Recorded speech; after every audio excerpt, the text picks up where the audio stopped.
My daughter whispered into the phone. Dad, Mom's boyfriend and his friends are here. They're drunk and betting on who will spend the night with me. He said, you're thousands of miles away and can't help. I heard a man laugh. Your dad abandoned you, sweetie. I told her, lock your door. 10 minutes. I called my lieutenant. Bring everyone. The address I'm sending. When we arrived, her boyfriend saw the convoy and wet himself. Chapter 1. The distance between.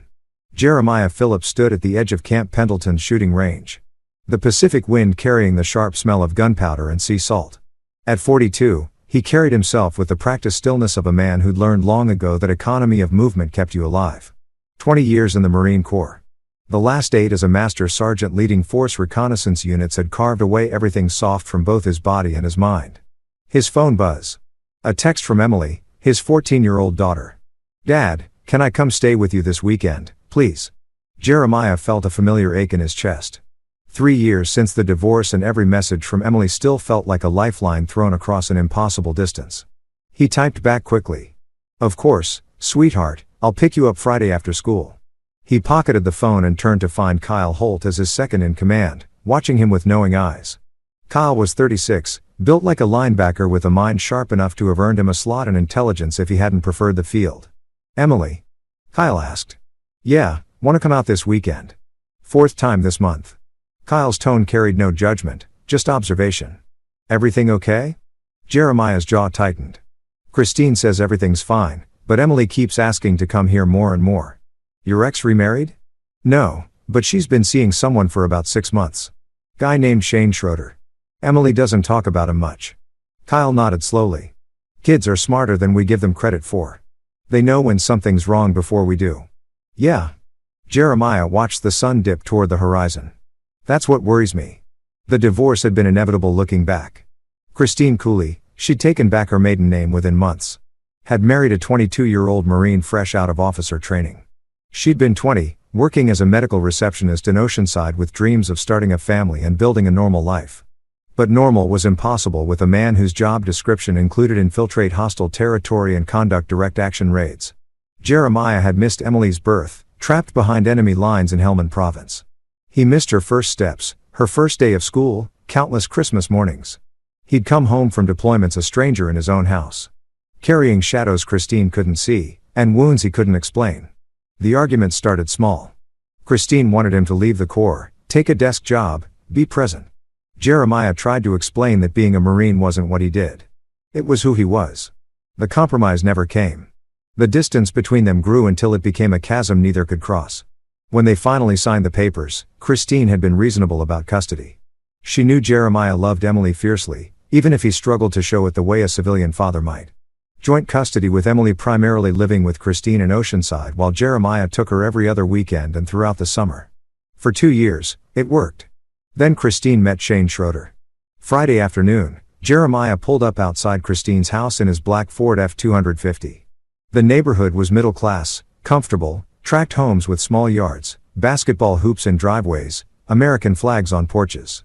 Christine's house sat at the end of a cul-de-sac, the lawn slightly overgrown. Emily burst through the front door before he'd fully parked. Her backpack bouncing against her shoulders. She was growing up too fast, already taller than her mother with Jeremiah's dark hair and Christine's expressive eyes. But something was different today. The smile she didn't quite reach those eyes. Hey, Dad. She threw her arms around him, holding on longer than usual. Hey, kiddo. He studied her face. You okay? Yeah, just missed you. She pulled back, glancing at the house. Can we go? Don't you want to say goodbye to your mom? She's not here. She's at Shane's place. Jeremiah felt a flicker of irritation. She knew I was picking you up. I know. Emily climbed into the truck quickly, as if eager to leave. As they pulled away, Jeremiah caught sight of a silver Dodge Charger parked across the street, its windows tinted dark. Something about it felt wrong. But before he could process the feeling, Emily was chattering about her week at school, and he let himself be pulled into her stories. That night at his apartment on base, they ordered pizza and watched movies, their ritual. But Jeremiah noticed how Emily kept checking her phone, her expression tightening each time. Something going on? He asked during a commercial break. Emily hesitated. Mom's been acting weird lately. Weird how? She's just different, more nervous. Shane's around a lot now, like all the time. You don't like him? Emily chose her words carefully. He's nice to me when Mom's around. But when she's not, she trailed off. Jeremiah's instincts, honed by years of reading enemy behavior, went on high alert. But when she's not, what? He just says weird things like comments about how I look or what I'm wearing. And he has these friends who come over sometimes. They drink a lot and get loud. Has he ever touched you inappropriately? No, nothing like that. It's just the way he looks at me sometimes. It makes me uncomfortable. Jeremiah kept his voice level, though. Fury was building behind his ribs. Why haven't you told your mom? I tried. She said I was being dramatic. That Shane's just trying to be friendly and I'm not giving him a chance. Emily's voice cracked. She really likes him, Dad. I don't want to ruin things for her. Emily, listen to me. Jeremiah turned to face her fully. Your safety and comfort are more important than anyone's feelings, including your mother's. If this guy makes you uncomfortable, that matters. Promise you will make a big deal out of it. I don't want Mom to be mad at me. Jeremiah promised, but he was already planning. First thing Monday, he'd have a conversation with Christine. And if that didn't work, he'd find another way to handle Shane Schroeder. Chapter 2. Shadows in Plain Sight. Monday morning, Jeremiah called Christine before his first training session. She answered on the fourth ring, her voice distracted. Jeremiah, is Emily okay? She's fine. I dropped her at school an hour ago. We need to talk about Shane. A pause. What about him? Emily says he makes her uncomfortable. Says things that are inappropriate. Oh God, not this again. Christine's tone shifted to exasperation. She told me the same thing last week. Shane's been nothing but kind to her. She's just having trouble adjusting to me dating someone. That's not what this is. She said he comments on her appearance, the way she dresses. He told her she looked nice before school once. That's being polite, Jeremiah. You're reading malice into normal human interaction. My gut says otherwise. Your gut has been wrong before. The words landed like a slap. You see threats everywhere because that's what you're trained to do. But Shane is a good man.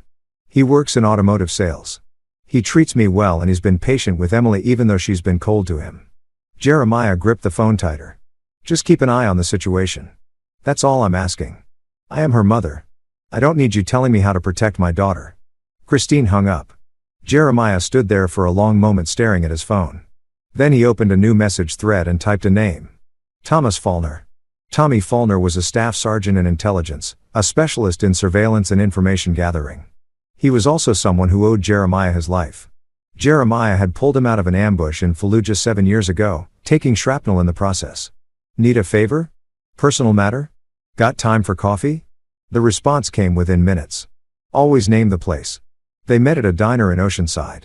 Tommy sliding into the booth across from Jeremiah with his usual easy smile. He was lean and wiry with a kind of forgettable face that made him perfect for intelligence work. What's going on? Tommy asked after they'd ordered. Jeremiah laid it out. Emily's discomfort, Christine's dismissal, his own instinct screaming danger. Tommy listened without interrupting, his expression growing serious. You want me to look into this Shane guy? Deep background, everything. Employment, finances, criminal history, associates. I need to know who he is. If I find something, then I deal with it. Tommy nodded. Give me 72 hours. The call came on Thursday night. Jeremiah was reviewing training reports when his phone lit up with Tommy's number. Talk to me, Jeremiah answered. Shane Schroeder is bad news. Tommy's voice was grim. Real name is Shane Allen Schroeder, 38 years old. He does work in automotive sales, but that's mostly a front. Guy's got a juvenile record that was sealed. Assault charges when he was 17. As an adult, he's been arrested twice for domestic violence. Once for possession with intent to distribute, plea bargained down each time. Jeremiah's hand tightened on the phone. Current associates, that's where it gets interesting. He runs with a crew. Lel Dodge and Guy Herrera. Both have records.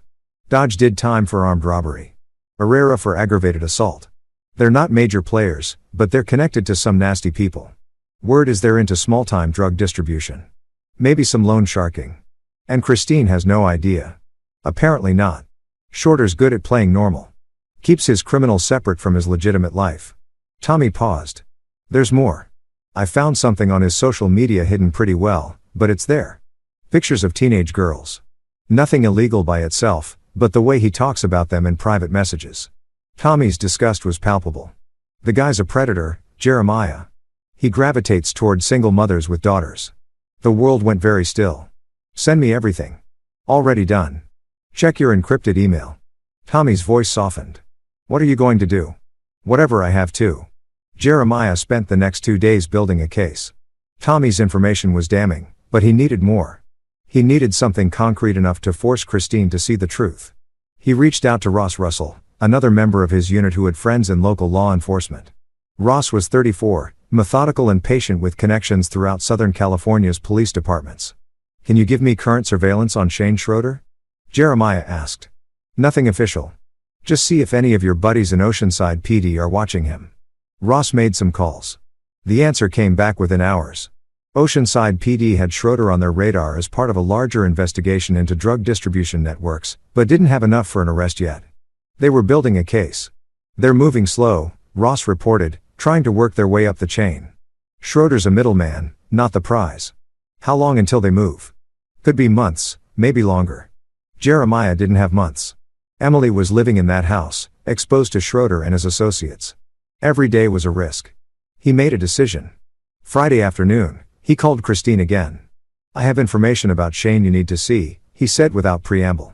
Jeremiah, please don't start. He has a criminal record, domestic violence, drug charges. He runs with dangerous people. I have documentation. Does it matter? It's true.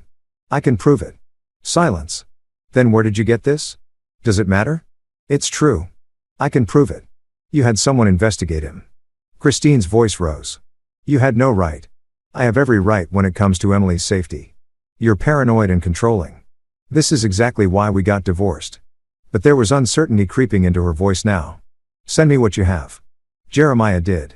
An hour later, his phone rang. Some of this is sealed juvenile stuff, Christine said quietly. How did you even get it? I have resources. Christine, this man is dangerous. You need to end this relationship. I'll talk to him. Ask him about it. Don't. The word came out sharp. If he's as dangerous as I think, confronting him could escalate things. Just end it. Make up an excuse if you have to.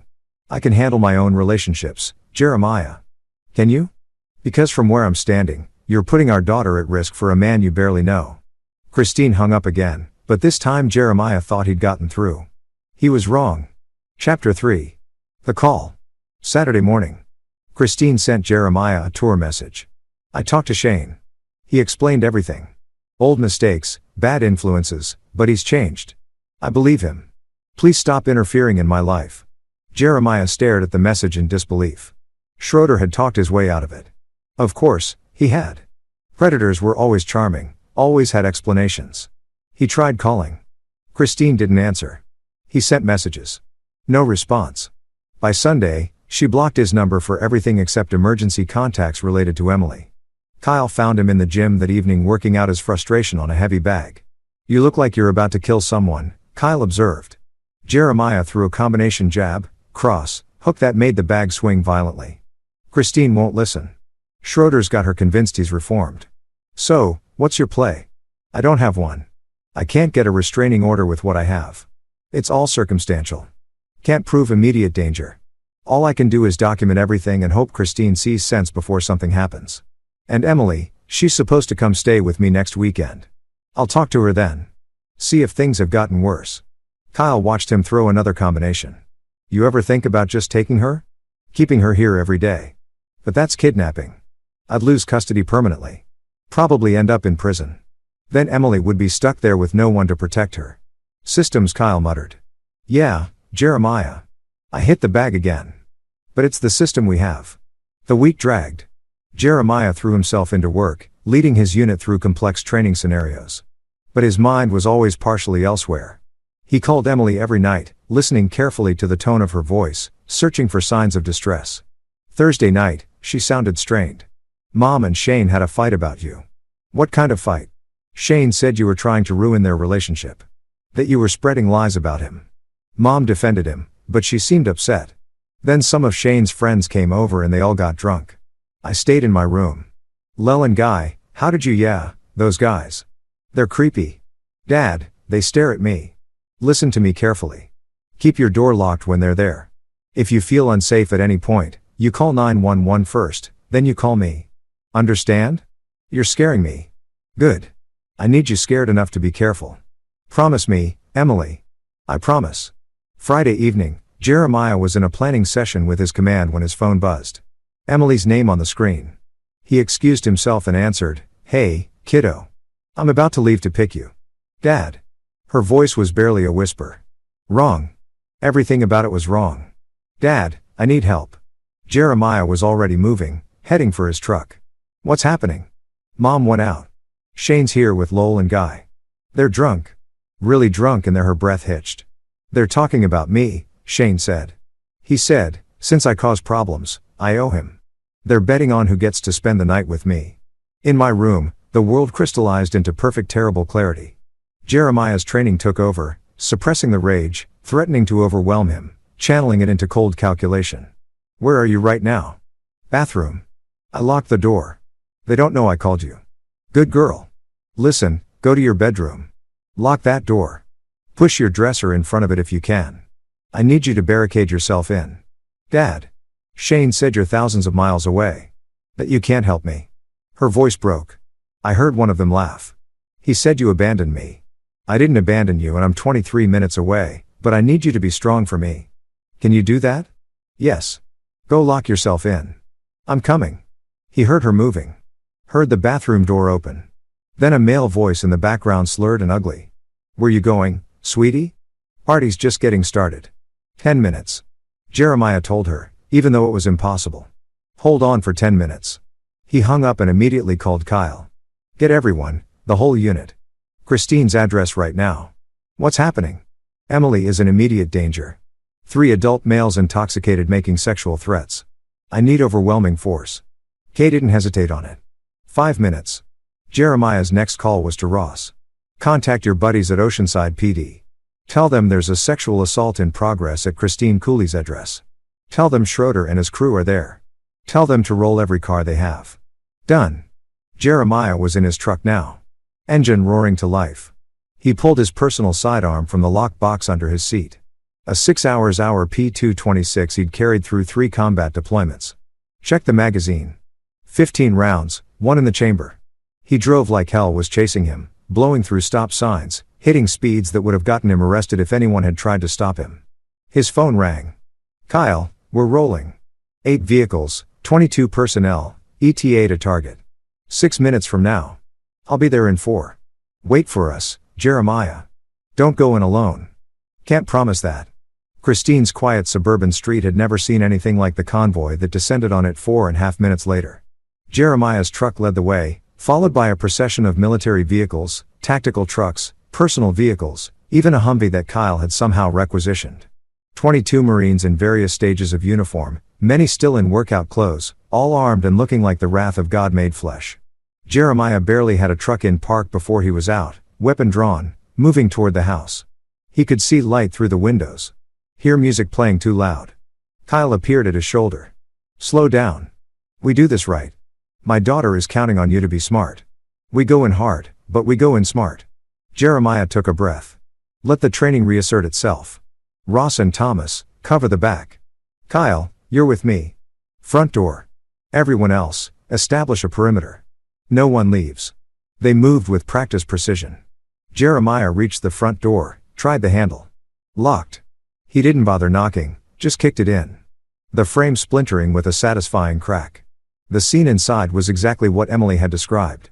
Shane Schroeder, Lowell Dodge, and Guy Herrera were in the living room, bottles and glasses everywhere, poker chips on the coffee table. All 3 men turned, shock and fear flooding their faces as they saw armed Marines pouring through the door. Shane recovered first, trying to bluster. "What the hell is this? You can't just shut up." Jeremiah's voice was arctic. "Where's my daughter?" "Your daughter? I don't know what you're talking about. Christine's not here." And Jeremiah crossed the room in 3 strides and put his gun under Shane's chin. "I'm going to ask one more time. Where is Emily?" "Upstairs." Shane gasped. "Her room. But we didn't do anything. I swear." Kyle moved past them, taking the stairs 3 at a time. Jeremiah heard him call out. "Emily, it's Kyle. Holt, your dad's friend. You're safe now." A door opened. Jeremiah heard his daughter's voice, shaking but alive. "Where's my dad?" "Right here, sweetheart. Jeremiah didn't take his eyes off Shane. Kyle's going to bring you down. Don't look at these men. Kyle appeared at the top of the stairs with Emily, who looked small and terrified. He kept himself between her and the three men, guiding her quickly to the front door where other Marines waited to take her outside.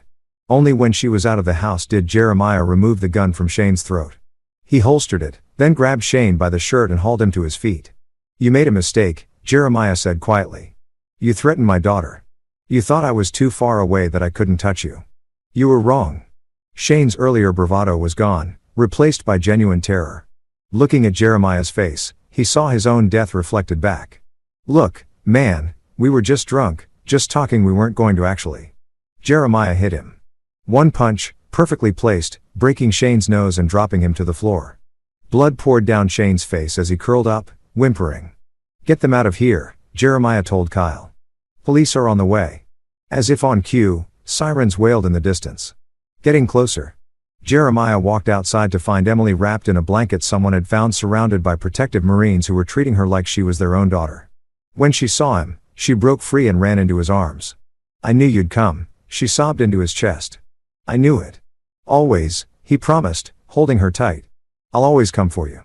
The Oceanside police arrived 3 minutes later, multiple units with lights blazing. The lead officer took in the scene. Military vehicles, armed personnel, 3 men in the house looking like they'd been through a war and wisely decided to sort it all out at the station. Shane, Lel, and Guy were arrested on charges of making terroristic threats against a minor, child endangerment, and public intoxication. The fact that Oceanside PD already had them under investigation for drug-related activities meant they weren't going anywhere soon. Christine arrived 20 minutes later, panic-stricken. Whatever Shane had told her about where he'd be that night, it clearly wasn't getting drunk with my criminal buddies and terrorizing your daughter. The scene that followed was ugly. Christine tried to defend Shane at first. There must be a misunderstanding until one of the officers pulled her aside and explained exactly what had happened, what her daughter had heard. What would have happened if Jeremiah hadn't arrived? Jeremiah watched the realization hit her, watched her face crumble. She looked at him across the lawn, and for the first time in years, he saw real remorse in her eyes. But it was too late for apologies. Emily was standing next to him, still shaking. And nothing Christine said would change what had almost happened under her roof. Chapter 4, Aftermath and Awakening. The Oceanside Police Department's interview room smelled of stale coffee and industrial cleaner. Jeremiah has sat in one while Emily gave her statement in another with a victim advocate and female detective present. He'd insisted on recording everything, every word Emily said, every detail of the threats she'd heard. Detective Maria Bowen handled Emily's interview with impressive patience. She was mid-40s with kind eyes that had seen too much but hadn't hardened completely. Afterward, she joined Jeremiah in his room.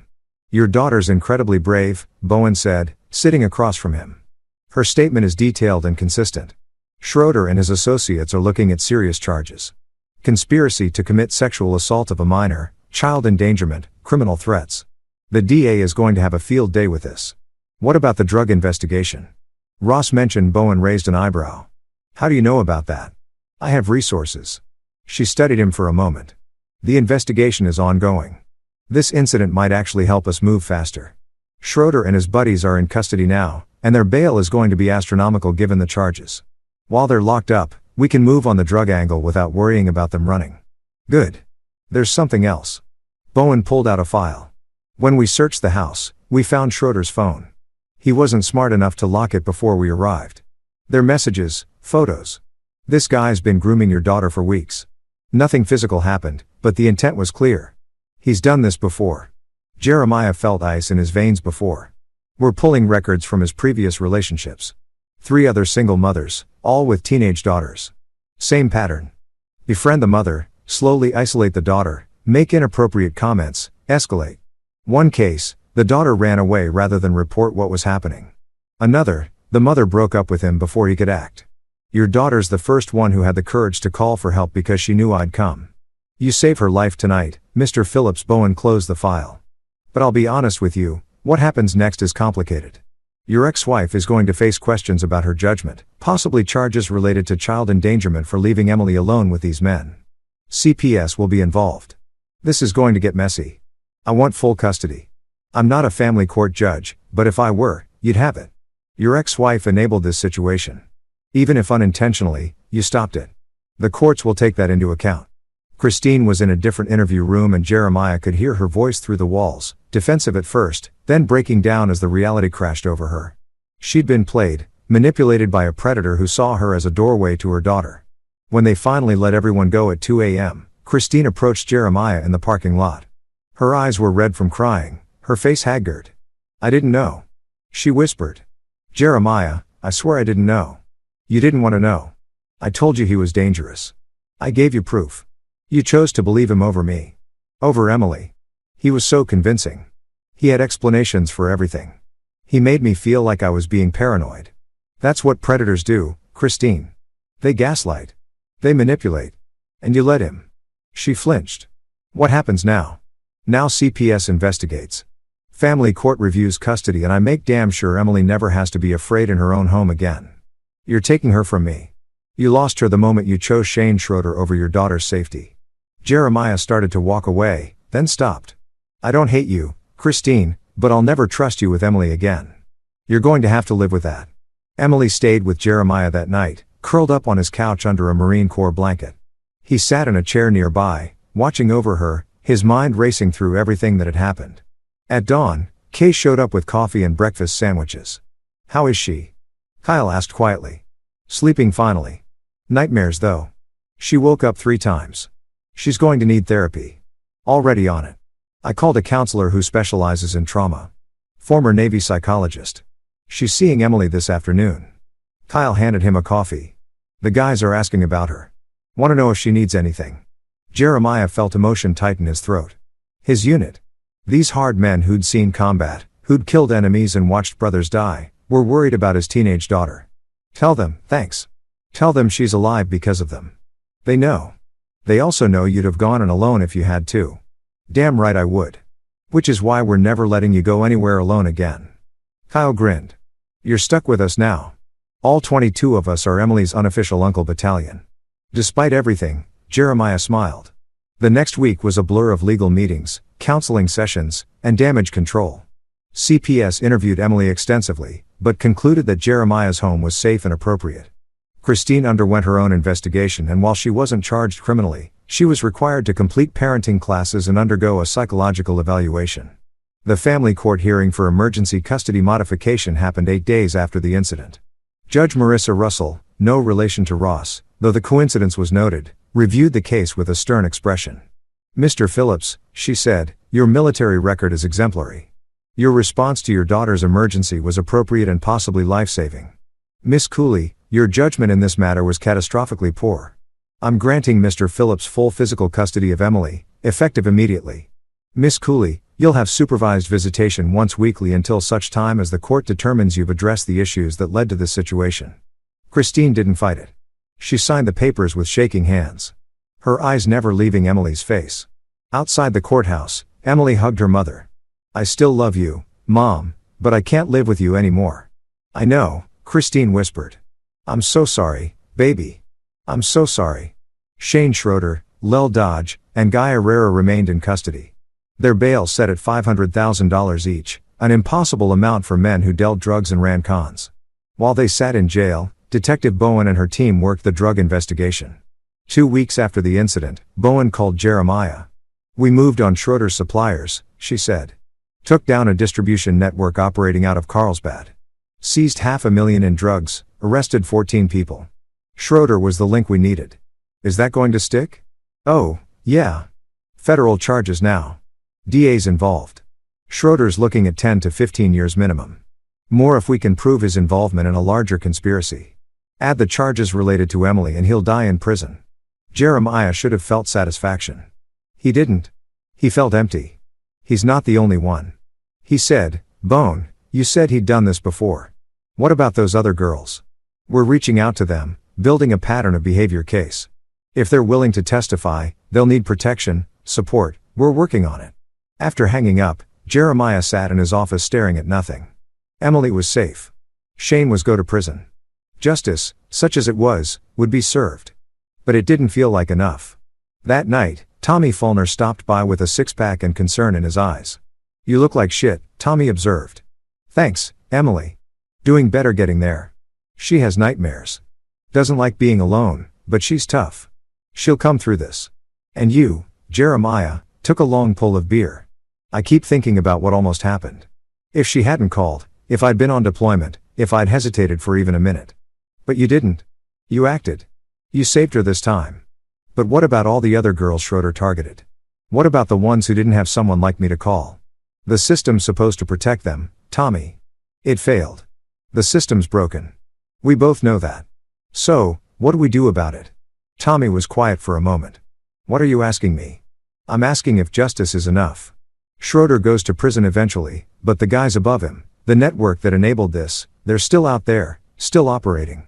You're talking about something outside the law. Maybe I am, Tommy said down his beer. That's a dangerous road, Jeremiah. I walked dangerous roads in Helmand and Fallujah and a dozen other places where the rules didn't apply. Maybe it's time to walk one here. For what? Revenge. For prevention. So no other girl has to go through what Emily did. Tommy looked at him for a long moment. Then if you decide to walk that road, you won't walk it alone. Chapter 5. Patterns in the Darkness. 3 weeks after the incident, Emily was settling into her new life on base. She'd enrolled in Oceanside High School, close enough that Jeremiah could drop her off and pick her up each day. The routine helped predictability, safety, the knowledge that her father was always within reach. But Jeremiah couldn't settle. Every time he looked at his daughter, he thought about the other victims, the ones Bowen had mentioned, the ones Shane had successfully isolated, manipulated, hurt. He started researching using the skills Tommy had taught him over years of intelligence work. Shane Schroeder's pattern emerged clearly. Meets single mothers at automotive dealerships where he worked, charmed them moving fast. Always women with teenage daughters. Always the same slow escalation. There were 5 cases in the past 8 years. Margaret Haas in El Cajon. Her daughter Taylor ran away at 15 rather than tell her mother what Shane had done. Taylor spent 2 years homeless before Margaret found her. Johan Kahn in Chula Vista broke up with Shane after 3 months when she caught him watching her daughter sleep. Never reported it because she felt ashamed. Carrie Shepard in Escondido. Shane lived with him for 4 months before Carr's daughter Lee tried to kill herself. Only then did Carrie learn about the inappropriate touching, the threats to hurt Carrie if Lee told Fran McLean in San Marcos. Shane groomed her daughter Catherine for 6 months before the girl broke down and told a school counselor. By then Shane had already moved on.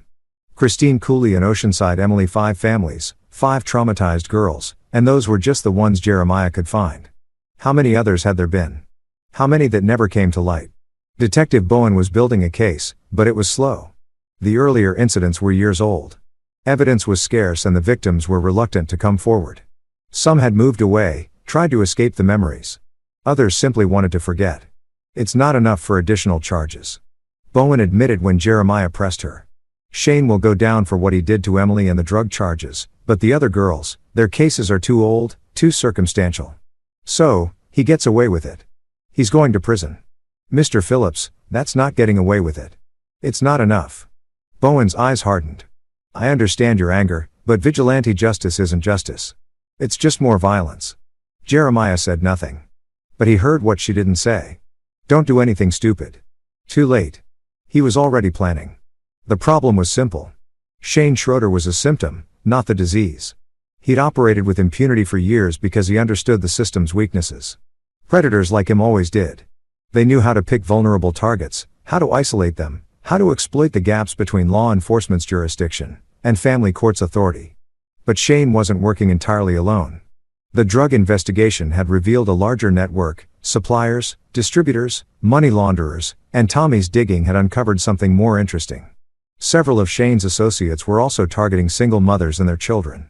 Not sexually necessarily, but running various scams and cons that exploited these families' vulnerability. It was an ecosystem of predators feeding off the weak. There's a guy named Leonard Cherry. Tommy told Jeremiah over encrypted messaging. Shane's main supplier. Cherry runs a bigger operation. Drugs, stolen goods, identity theft. Uses people like Shane as groundle operators. Cherry's smart though. Keeps his hands clean. Layers of insulation between him and the street. Where is he? Carlsbad runs a legitimate import-export business. Detective Bowen's team knows about him, but can't touch him yet. He's the big fish they're trying to catch. Jeremiah studied the information Tommy sent. Leonard Cherry, 46, with a record stretching back to his 20s. Assault, fraud, racketeering. Always found a way to beat the charges or plea down to minor sentences. Smart, connected, and ruthless. What about his crew? Jeremiah asked. 2 main enforcers, Aaron Gardner and Dick Taylor. Both ex-military, dishonorably discharged. They handle the rough stuff when Cherry needs muscle. Ex-military. That complicated things. Gardner and Taylor would have training, would know how to fight back. Good. Jeremiah was looking forward to it. Kyle found Jeremiah in the armory, taking inventory of his personal weapons. You're planning something? Kyle said flatly. Just organizing. Kyle closed the door behind him. I've known you for 8 years. I can see it in your eyes. You're not sleeping. You're barely eating and you're doing the thing where you go quiet and intense. Last time I saw you like this was right before Romany. Jeremiah set down the pistol he'd been cleaning. Shane Schroeder hurt 5 girls that we know of, probably more. The man who enabled him, who protected him, is still out there, still operating, still hurting people, and the law is dealing with it. The law is slow. Cherry's still free, still running his operation. How many more kids get hurt while we wait for the system to work? So, what's your plan? Kill him? That makes you a murderer? I don't want to kill him. Jeremiah's voice was cold. I want to dismantle his entire operation. Take away his money, his protection, his power. Leave him exposed so the law can finally touch him. Kay was quiet for a moment. That's still illegal. I know you could lose everything. Your career, your freedom, Emily. I know that, too. Then why? Because Emily was lucky. She had me. The other girls didn't. Someone needs to stop this, Kyle. If not me, then who? Kyle sighed. If you're going to do this, you need to be smart about it. Real smart. No half measures. I know. And you'll need help. You can't take down a criminal network alone. Jeremiah looked up. I'm not asking. I'm not asking either. You saved my life in Kandahar. Time to return the favor. Kyle pulled up a chair. Tell me the plan. The plan took shape over the next week. Ross Russell joined after Kyle brought him in, and Tommy was already committed. Thomas Fulner provided intelligence. Identifying Cher's key vulnerabilities, his cash flow, his distribution network, his corrupt connections. Cherry moves money through a series of shell companies, Tommy explained, spreading documents across Jeremiah's kitchen table. But the actual cash, the dirty money, gets laundered through a check cashing business in Carlsbad. They've got safes, probably $500,000 in cash on site at any given time. Security? Ross asked. Cameras, alarm system, but nothing sophisticated. 2 armed guards at night, both hired through a legitimate security company. Cherry doesn't want to draw attention by having obvious muscle around. What about his enforcers, Gardner and Taylor? They don't live on site. Cherry keeps them close, but not too close. Maintains the appearance of legitimacy. Jeremiah studied the building schematics Tommy had obtained. If we hit the money, we hurt Cherry badly. But it's not enough to take him down completely. No, Kyle agreed. But it gets his attention, forces him to react. And when people react in panic, they make mistakes. We need leverage, Ross said. Something that makes Cherry vulnerable to the law. Evidence, Tommy said. Real hard evidence linking him directly to criminal activity. The kind that even his lawyers can't make disappear. Where would that evidence be? Tommy smiled grimly. Cherry is careful, but he's also arrogant. Keeps records, insurance, he calls it. Leverage on his associates in case they turn on him. Those records would be in his office, probably encrypted, definitely secured. So, we need 2 operations, Jeremiah said. One to hit the money, draw Cherry out.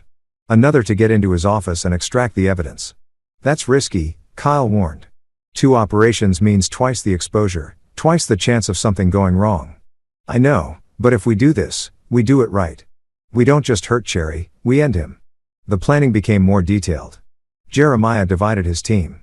Kyle and Ross would hit the cash business, creating chaos and drawing Cher's attention. Tommy would provide intelligence support and coordination. Jeremiah would go after Cher's office personally. What about Gardner and Taylor? Ross asked. They'll respond to the cash hit. Could be a problem. Let them respond, Kyle said. We'll be in and out before they arrive. And if they do show up, he patted his sidearm when not exactly unprepared. Rules of engagement? Tommy asked. Jeremiah's voice was flat. No killing unless absolutely necessary for self-defense. We're not murderers, but anyone who stands between us and completing the mission goes down hard. Understood? Everyone nodded. We move in 3 days. Jeremiah said Friday night. Cherry usually works late and his security is light as thin. Tommy, I need everything you can get on his office layout, alarm systems, and schedule. Already working on it. Ross, Kyle, map out entry and exit routes for the cash business. Plan for complications on it. And gentlemen, Jeremiah looked at each of them. After this, there's no going back. If we do this and get caught, we all go down. Anyone want out? Now's the time. Nobody moved. All right, then. Jeremiah allowed himself a grim smile. Let's go hunting. Chapter 6. The Money Run. Friday night, arrived cold and clear. Jeremiah stood in the parking lot of a closed strip mall, watching his team make final preparations. Kyle and Ross checked their equipment methodically. Black clothing, tactical gloves, suppressed firearms, breaching tools. It looked like the operators. They were moving with practiced efficiency. Comms check, Tommy said from his position in a surveillance van parked 3 blocks away. His voice came through clearly on their encrypted radio system. Lima 1 check, K responded. Lima 2, check. Ross confirmed. Alpha 1 check. Jeremiah said Overwatch as you all. Target building shows 2 security guards on duty, both in the main office. Cher's vehicle is in his parking spot at the office complex. Gardner and Taylor are at a bar in Encinas. We're monitoring them. Time to move, Jeremiah said. The check cashing business sat in a run-down commercial district squeezed between a laundromat and a closed pawn shop. During the day, it served legitimate customers. But at night, it became something else. A counting house for Cher's dirty money.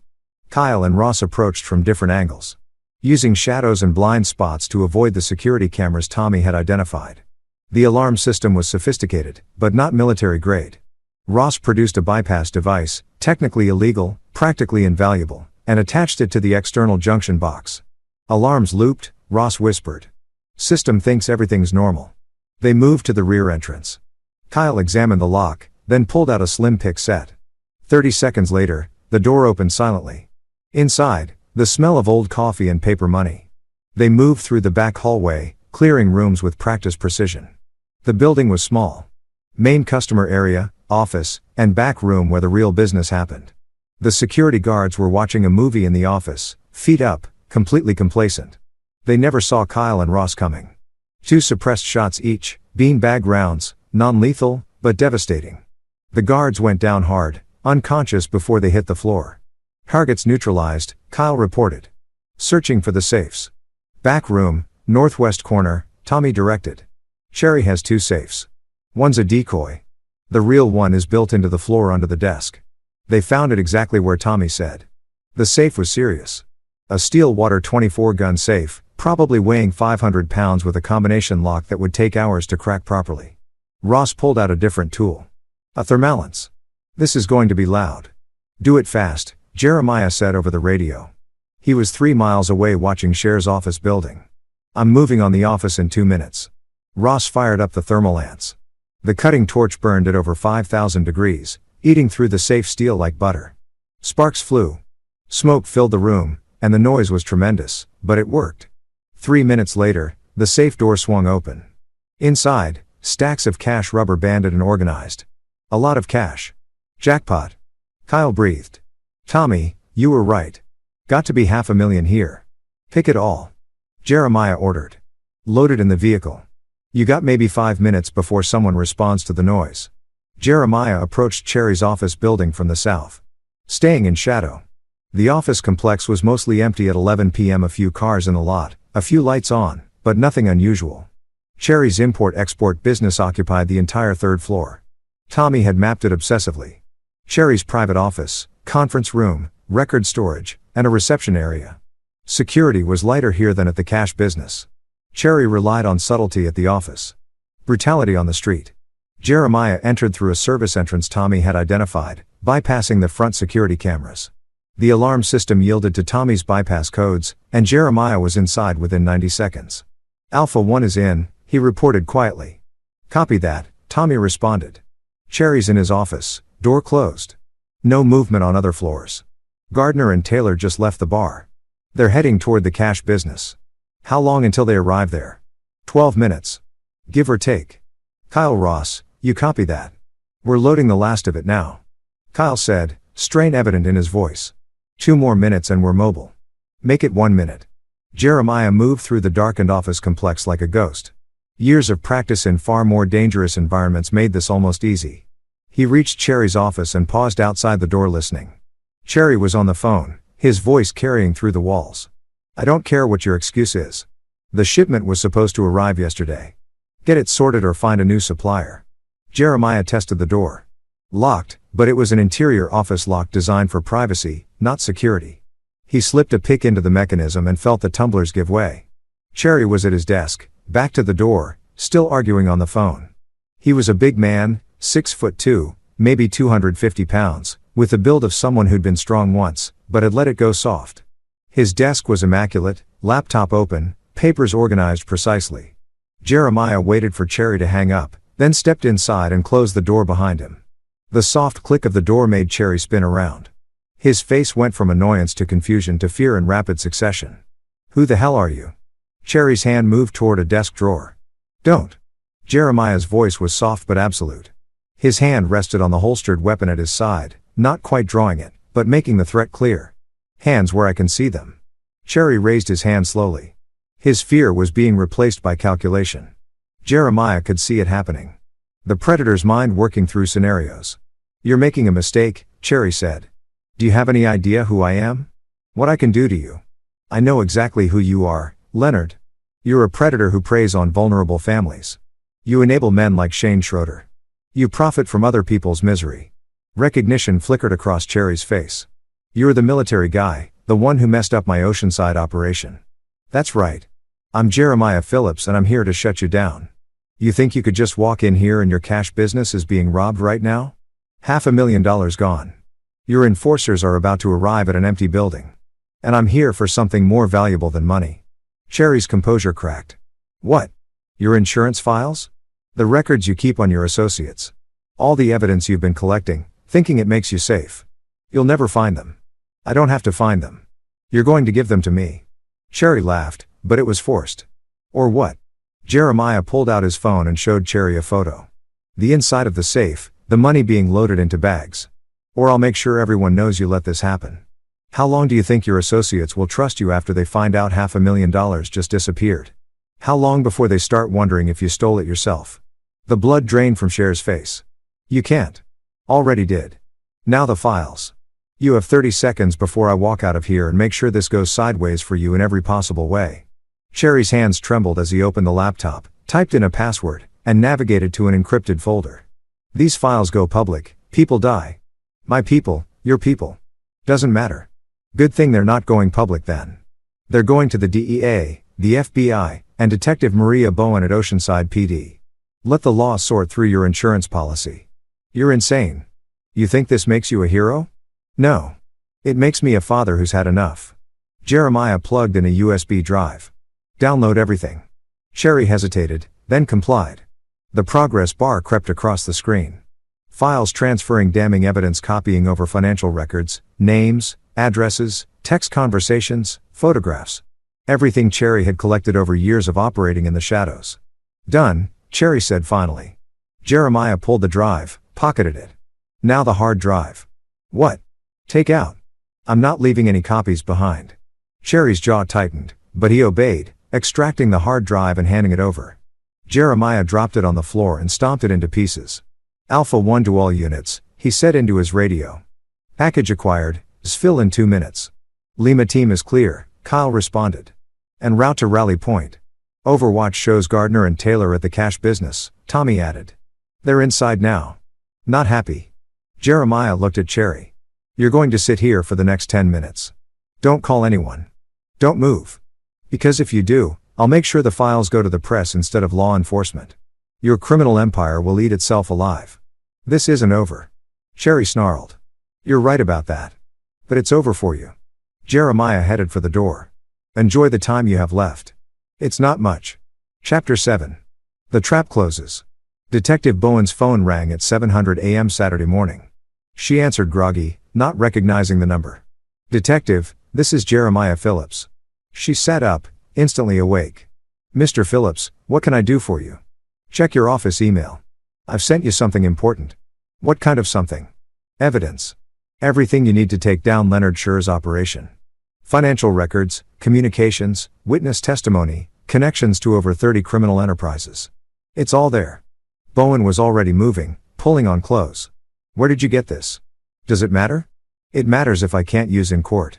Chain of custody, Mr. Phillips. If this evidence was obtained illegally, it was obtained by a concerned citizen who stumbled across it.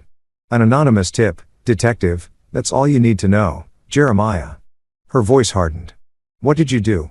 I protected my daughter and made sure the man who enabled her attacker can't hurt anyone else. The rest is up to you. He hung up. Bowen reached her office in 30 minutes, logged in, and opened the email. Her eyes widened as she scrolled through the files. This wasn't just evidence. It was a treasure trove. Years of criminal activity meticulously documented. She called her lieutenant immediately. Sir, we need to move on Leonard Cherry right now. I've got enough here to charge him with RICO violations, drug trafficking, money laundering, and about 20 other felonies. Where did this come from? Anonymous tip. Maria, you know better than to, sir. I've been investigating Cherry for 8 months. Everything in these files corroborates intelligence we already had. This just fills in the gaps and provides documentation. We can verify it independently. A pause. How fast can you verify? Give me 4 hours, then we move. Do it. By noon, Bowen had assembled a task force. DA agents, FBI, local SWAT. They hit Cherry's office in both his residences, simultaneously, executing search warrants that Bowen had gotten a judge to sign in record time. Cherry was arrested without incident, found at his home in Carlsbad. His enforcers, Gardner and Taylor, were picked up at the ransack cash business, still trying to figure out what had happened to $500,000. The raids made the local news by evening. Major drug operation dismantled, the headlines read. Leonard Cherry's carefully constructed world was collapsing in spectacular fashion. Jeremiah watched the news from his apartment with Emily beside him. She'd been quiet since the rescue, processing trauma with her therapist. But tonight she seemed more present. Is that the man who helped Shane? She asked, pointing at Cher's perp walk on TV. Yes. Will he go to prison? For a very long time, Emily nodded slowly. Good. He can't hurt anyone else then. No, he can't. But Jeremiah's work wasn't done. Cherry's arrest had created a power vacuum, and nature, especially criminal nature, abhor a vacuum.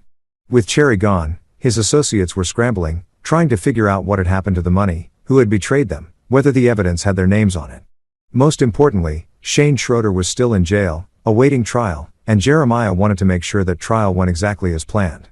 Monday morning, Jeremiah visited the district attorney's office. He'd made an appointment with the lead prosecutor on Shane's case, a woman named April Curry, known for her aggressive pursuit of sex offenders. Curry was in her mid-30s with intense eyes and a reputation for never losing cases she cared about. She listened as Jeremiah laid out everything he'd found on Shane's previous victims. I've compiled statements from 4 other girls Shane targeted, Jeremiah said, sliding a folder across her desk. Margaret Haas's daughter Taylor, Joanna Kahn's daughter, Carrie Shepard's daughter, Lee, and Fran McLaughlin's daughter, Catherine. They're willing to testify about Shane's pattern of behavior. Curry's eyes gleamed as she reviewed the documents. This is gold. Pattern evidence like this makes Shane's intent undeniable. But, you know, the defense will fight to keep it out. Let them fight. Make sure the jury hears about every girl he hurt. Make sure they understand exactly what kind of predator Shane Schroeder is. I will. But Mr. Phillips, I have to ask, how did you get all this information? Some of these girls never made formal reports. I talked to them. I explained that their stories could help protect other children. They agreed to come forward. You did detective work that law enforcement should have done. I did what I had to do. Shane operated for years, hurting vulnerable girls while the system failed to stop him. Someone needed to connect the dots. Curry leaned back. I'm not complaining. You've handed me a case I can prosecute effectively. Shane Schroeder is going to spend decades in prison, but you've also put yourself at risk. Defense counsel will paint you as a vigilante father with an axe to grind. Let them. Everything I found is true and verifiable. Shane hurt my daughter and 4 others that we know of. If the jury wants to see me as a father who fought to protect children, I'm fine with that. All right. Curry smiled grimly. Let's bury this bastard. The trial began 6 weeks later. Shane's defense attorney, a slick, expensive lawyer named Rick McDowell, tried every trick to get the case dismissed or the evidence suppressed. But April Curry was better. She started with Emily's testimony. Emily took the stand with quiet courage, describing the phone call, the threats, the terror of being trapped in her room while drunken men discussed assaulting her. The jury was visibly disturbed. Then Curry brought forward the other victims one by one. Taylor Haas described running away to escape Shane. Lee Shepard talked about her suicide attempt and the guilt she still carried. Catherine McLaughlin explained the nightmares that still haunted her. By the third day of testimony, several jurors were crying. Shane sat at the defense table looking smaller than he actually was, trying to seem sympathetic, but there was no hiding from the accumulated weight of testimony. Jeremiah attended every day, sitting in the gallery where Shane could see him. Each time Shane glanced back, Jeremiah met his eyes with cold, unwavering intensity. A promise. I'm here. I'm watching. You'll never escape what you did. The jury deliberated for 4 hours. Guilty on all counts. At sentencing, Judge Russell gave Shane the maximum 15 years for the crimes against Emily, plus additional time for each of the other victims who testified. Total 43 years in prison. Mr. Schroeder, the judge said coldly, you were a predator who targeted vulnerable children with calculation and malice. You showed no remorse, no conscience, no humanity. I hope you spend every day of your sentence understanding the lives you destroyed and the pain you caused. This court has no sympathy for you. Shane was led away in shackles. He looked back once, finding Jeremiah in the crowd. Whatever he saw in Jeremiah's face made him blanch and turn away quickly. Outside the courthouse, the victims' families gathered. Margaret Haas pulled Jeremiah aside. Tears streaming down her face. Thank you, she whispered. When you called, when you asked Taylor to testify, she was terrified. But you promised her it would matter, that her story would help protect other girls. And it did. Your daughter's incredibly brave, Jeremiah said, all of them are. They learned from Emily. They saw her courage and found their own. Margaret squeezed his hand. You did more than save your daughter. You saved all of them. That night, Jeremiah took Emily to dinner at her favorite restaurant. She seemed lighter. The weight of testimony and confrontation finally lifted. Is it really over? She asked over dessert. The trial is. Shane's going to prison for a very long time. And the other man? Cherry, his trial is next month, but he's not getting out either. Emily nodded, then looked at her father. You did a lot to make this happen. More than just testifying, Jeremiah chose his words carefully. I did what I needed to do to protect you and make sure justice was served. Did you break the law? He met her eyes. Would it change how you feel about me if I did? Emily thought about it. No. You saved my life, Dad. Whatever you had to do to make sure Shane and his friends couldn't hurt anyone else. I'm glad you did it, sweetheart. That doesn't mean what I did was necessarily right. The law exists for a reason. The law failed, though. Shane hurt other girls before me, and the law didn't stop him. You did. Sometimes protecting the people we love means making hard choices. Choices that have consequences, like losing your career. Jeremiah raised an eyebrow. What makes you think I'd lose my career? I'm 14. Not stupid. I know you did things you're not supposed to do. Kyle and Ross and Thomas helped you. If anyone finds out, then we deal with it. But Emily, I want you to understand something. He reached across the table, taking her hand. I would do it again. Every single thing, every risk, every choice, because you're my daughter, and nothing in this world matters more than keeping you safe. Emily's eyes filled with tears. I love you, Dad. I love you, too, kiddo. Always. Chapter 8. Consequences and Complications. A knock on Jeremiah's door came at 6 a.m. on a Tuesday, 3 weeks after Shane's sentencing. He opened it to find Detective Bowen standing there with 2 FBI agents and a grim expression. Mr. Phillips, we need to talk. Jeremiah stepped aside, letting them in. Emily was still asleep. He'd make sure this conversation happened without her overhearing. They sat in his small living room, the tension thick. Bowen spoke first. The evidence I received against Leonard Cherry, the anonymous tip, the FBI has been analyzing it, tracing its origins, and Jeremiah kept his voice neutral, and they found anomalies. The files were accessed from Cher's computer at a specific time, 11:37 p.m. on the night of September 18th. Security footage from Cher's building shows no one entering or leaving around that time, but the system has a 15-minute gap in the recordings. Convenient. Maybe Cherry gave someone the files himself. Maybe he was trying to make a deal. That's what we thought at first. One of the FBI agents said he was young, intense, with the zealous energy of someone building a career, but Cher's been denying it from day one. Says his office was broken into, his computer accessed without his knowledge. Sounds like a criminal trying to avoid responsibility for his actions. Probably, Bowen said. Except there's more. That same night, Cherry's cash business was robbed. $500,000 gone. 2 security guards were assaulted with non-lethal weapons. The sophistication of the operation suggests military training. Jeremiah said nothing. We also found fiber evidence at both scenes.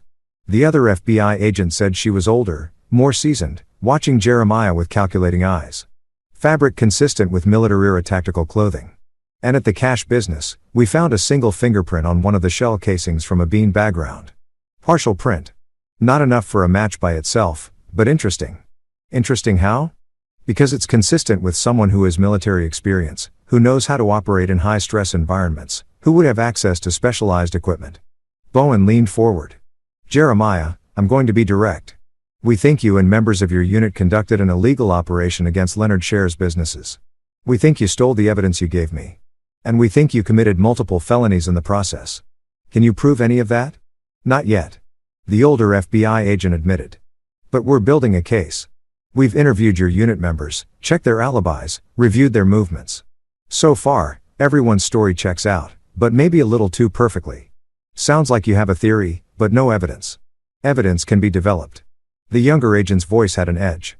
We're prepared to offer you a deal, Mr. Phillips. Full cooperation.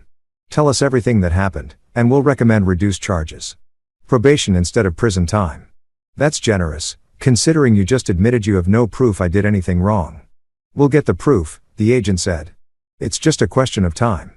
And when we do, you won't like the outcome. You're looking at breaking and entering assault, theft, interfering with a federal investigation. That's decades in prison. Jeremiah, let the silence stretch. Then am I under arrest? No, Bowen said. Not yet. But I'm asking you, as someone who respects what you did for your daughter, don't make this worse. If you did what we think you did, own it. Take the deal. Detective, I appreciate the warning, but I haven't done anything wrong. If you want to waste time investigating me instead of prosecuting the actual criminals you arrested, that's your choice. But I'm not confessing to crimes I didn't commit. The agents exchanged glances. The older one stood. We'll be in touch, Mr. Phillips. Think carefully about your next moves. After they left, Jeremiah stood at the window, watching their car drive away. This was the complication he'd anticipated but hoped to avoid. The law didn't just go after criminals. Sometimes it came for people who took justice into their own hands. He needed to talk to his team. Kyle, Ross, and Tommy met him at a secure location off base, a storage unit they'd rented under a false name. The four men stood in the empty metal room, their voices echoing off the walls. They're building a case, Jeremiah said. Nothing solid yet, but they're digging. We knew this was possible, Ross said calmly. We planned for it. Did we plan well enough? Tommy asked. Because if they flip one of us, we all go down. No one's flipping, Kyle said sharply. We all knew the risks. We all agreed. I'm not questioning anyone's resolve, Tommy clarified. I'm saying we need to be prepared for the pressure. FBI is good at finding cracks and exploiting them. Then we don't give them cracks. Jeremiah said, our stories stay consistent. We were all accounted for that night. Ross was at home with his wife. C was at a bar with witnesses. Tommy was at a movie. And I was on base. Signed into my quarters at 2,100 hours. Alib only hold up under light scrutiny. Ross warned. If they push hard, start pulling security footage, checking cell tower records.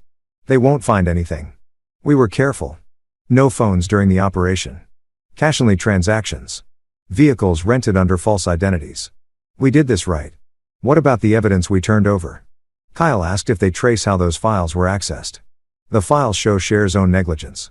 He kept years of criminal evidence on an unsecured laptop. Someone could have accessed it remotely, could have paid off one of his employees, could have gotten it a dozen different ways.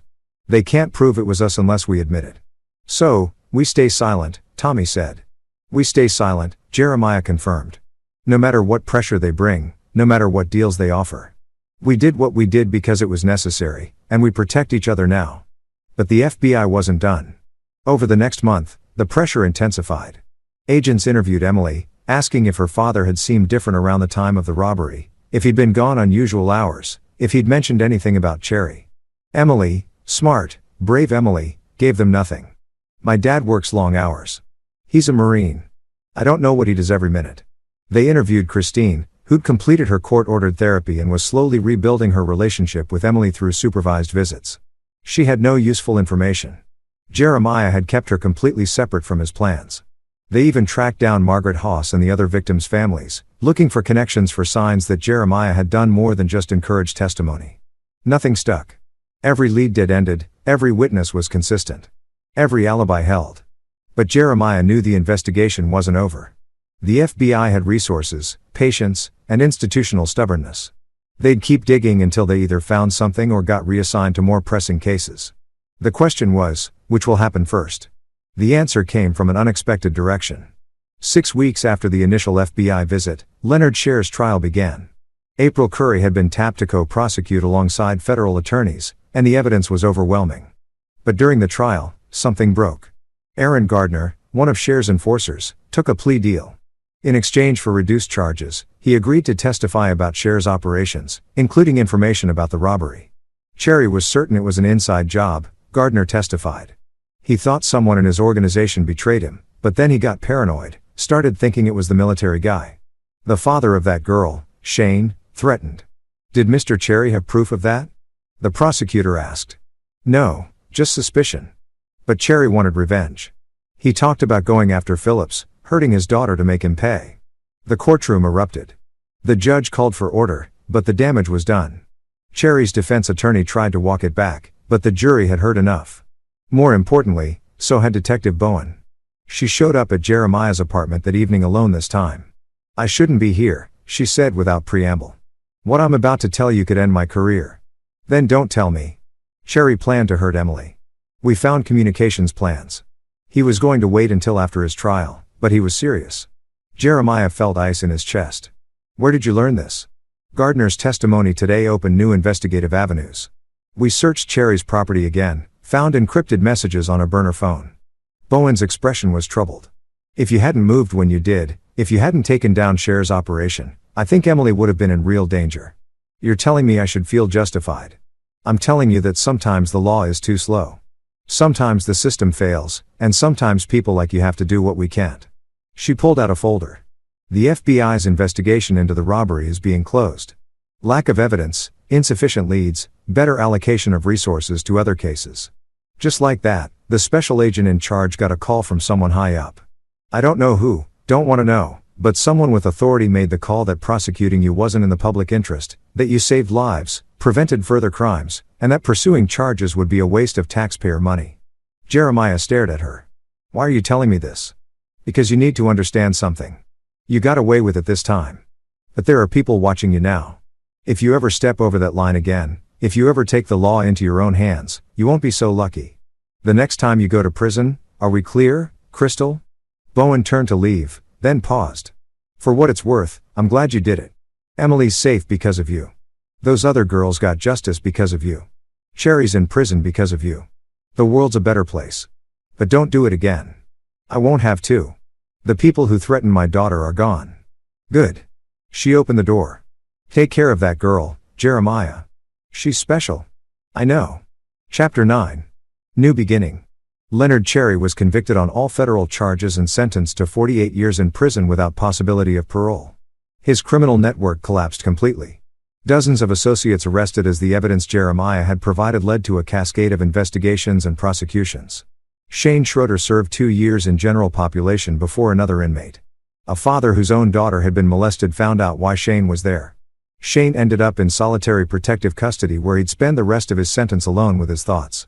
By all accounts, he wasn't handling it well. Aaron Gardner and Dick Taylor both took plea deals rather than face trial. Gardner got 8 years.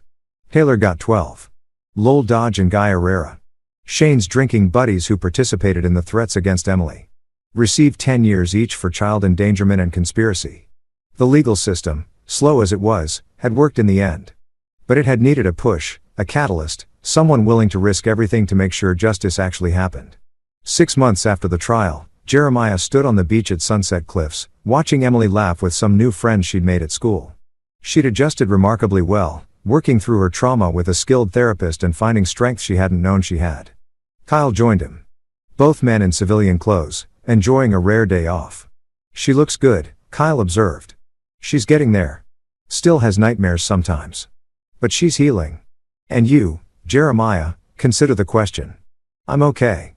Knowing Emily's safe, knowing the people who threaten her can't hurt anyone else. That helps. The FBI really dropped the investigation completely.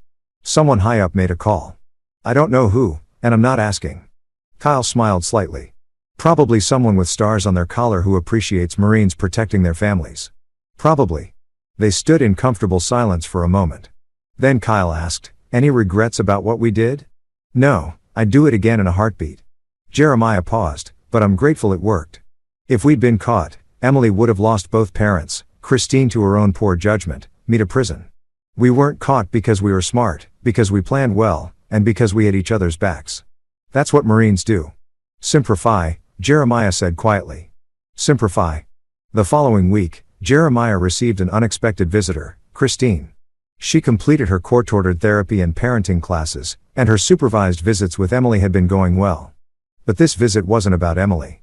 I need to apologize, Christine said, sitting across from Jeremiah in his living room. Really apologize. Not the half-hearted attempts I made before. Okay. I almost got our daughter assaulted. Worse, because I was lonely and desperate, and I chose to believe a charming predator over my own instincts. Over your warnings. Over Emily's discomfort. Her voice cracked. I spent 6 months in therapy trying to understand how I could have been so blind, so selfish. What did you learn? That I was trying to fill a void. When we divorced, I felt like I'd failed at the one thing I was supposed to be good at, being a wife and mother. Shame made me feel wanted, valued, and I clung to that feeling, even when evidence showed he was dangerous. You weren't the only one he fooled, Christine. There were other women, other mothers. He was good at what he did. That doesn't excuse my responsibility. I'm Emily's mother. Protecting her should have been my first priority. Instead, I prioritized my own emotional needs. She looked at Jeremiah with red eyes. You were a better parent from 1,000 miles away than I was living with her every day. That's something I have to live with. Jeremiah was quiet for a moment. Emily loves you. She still wants a relationship with you, but it has to be on her terms now. I know. And I'm grateful she's even willing to see me. Christine wiped her eyes. I heard about Cher's trial, about the testimony that he was planning to hurt Emily. Yeah. Did you? She stopped herself. Never mind. I don't want to know. But if you did something illegal to protect her, I'm glad. She's alive and safe because of you. She's alive and safe because I had the resources and training to respond when she called. Most parents don't have that. Most kids in danger don't get rescued. What are you saying? I'm saying we were lucky. But there are thousands of kids who aren't. Thousands of families being victimized by predators while the system moves too slowly or not at all. So what do we do? I'm not sure yet, but I've been thinking about it. That night, Jeremiah sat at his kitchen table with Tommy. Papers spread between them. You're serious about this? Tommy asked completely. There's a gap between what law enforcement can do legally and what needs to be done to protect vulnerable people. We proved that with Cherry. So, you want to do what? Become vigilantes. Start taking down criminals the law can't touch. Not vigilantes. Consultants. People who can investigate when families can't afford private investigators. Who can gather evidence when the police don't have resources? Who can intervene when the system moves too slowly? That's still legally questionable, but it's necessary. Jeremiah pulled out a folder. I've been researching nonprofit structures. We could set up an organization, call it Safe Harbor, or something similar. Staffed by veterans with investigative and protection experience, funded by donations and grants, operating within the law, but pushing its boundaries when needed. Tommy studied the documents. This is ambitious. You'd need significant funding, legal consultation, probably former law enforcement advisors. I know people Kyle's interested, Ross, too.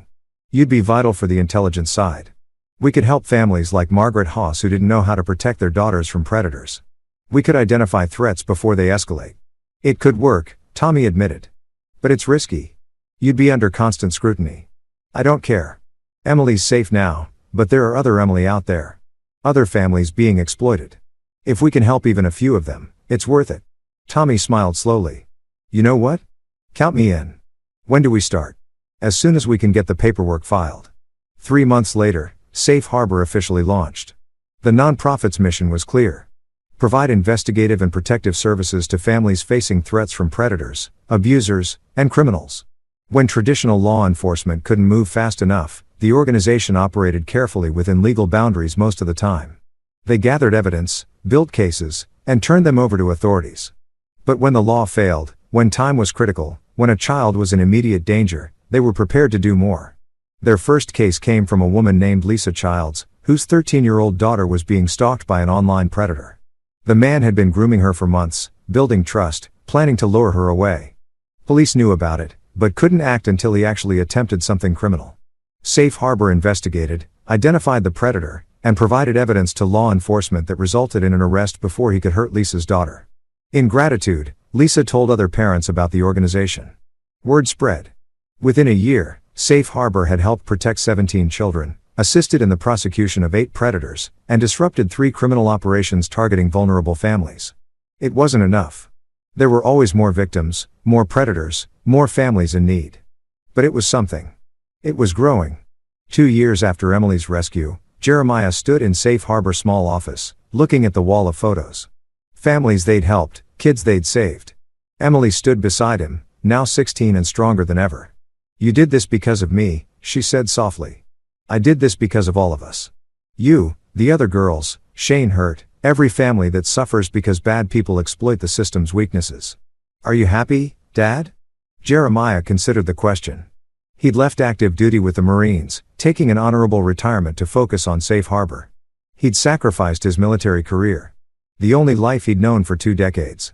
He worked longer hours now than he ever had in the Corps, often for no pay, putting himself at legal risk constantly. But when he looked at Emily, healthy, confident, preparing for college applications, and thinking about her future, he knew the answer. "Yeah, kiddo. I'm happy. I'm doing what I was meant to do. Protecting people." "Protecting people," he agreed. "One family at a time." Emily hugged him. "I'm proud of you. I'm proud of you, too. You're the bravest person I know. I learned from the best." That evening, Kyle, Ross, and Tommy joined Jeremiah for dinner, a monthly tradition they'd established. They ate pizza, drank beer, and talked about current cases, new threats, and ways to expand Safe Harbor's reach.